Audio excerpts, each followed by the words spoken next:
Hey guys, it's Jim McDonald. I'm back with another question that keeps coming up on my YouTube channel. Actually, it's not so much a question as it is kind of a declaration that people are making, saying that's not raw when they see lifters like Eric Spoto or Stan Efferding wearing a belt in competition. And I think that some people just don't understand that that's a very common thing in powerlifting, something that's always existed. So I talked to a couple of raw competitors, BJ Whitehead, who you may or may not know, but you soon will know more about him, I think, because he's really coming on strong. And Brandon Lilly, I caught up with them at the Fed Expo in Santa Clara a couple weeks ago. So I asked them that question, and you don't have to take it from me, you can take it from them. Before I get into that, however, support the channel, get a t-shirt. There's a link here to buy a supertraining.tv t-shirt and support the channel. Also, check out the affiliate links on the website. If you're going to buy something anyway, you might as well buy it and click through and buy it on the from the website, and that way you're supporting us and you're getting the cool stuff that you want. So that's it for me, but we'll hear what Brandon and BJ have to say. Raw, I feel, is lifting. I feel a belt, knee wraps, and wrist wraps is raw. Raw to me, I think we live in a climate where everybody is, analyzing and overanalyzing what it is. But raw would just be without equipment. I mean, you get into these specializations of no belt, no wrist wraps, no knee wraps, and so on, and they are deserving of distinction. But raw to me is no equipment. Belt, knee wraps, and wrist wraps, that's still considered raw to me.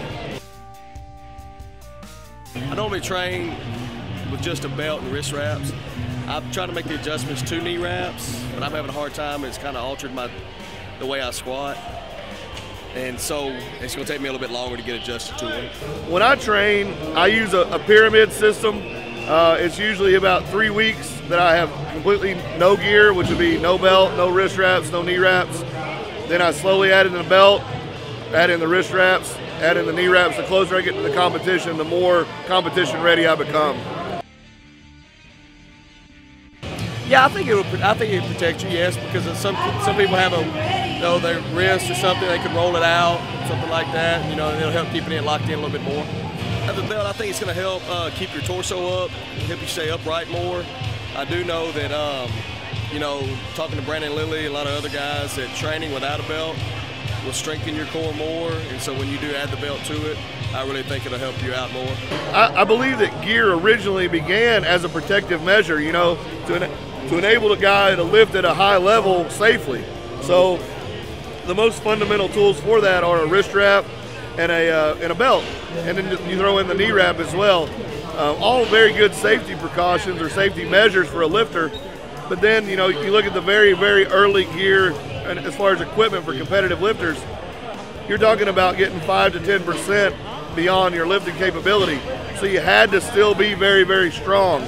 The equipment evolution has totally radicalized powerlifting. Some people say it's good, some people say it's bad. I compete as a multiply lifter as well as raw.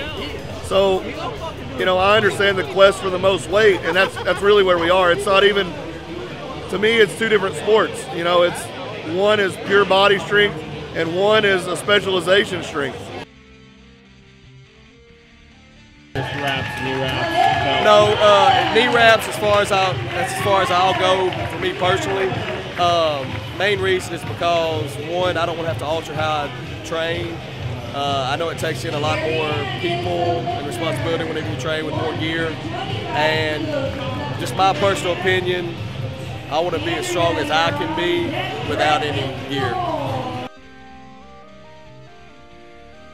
Using a belt or wrist wraps, I disagree with it cheating.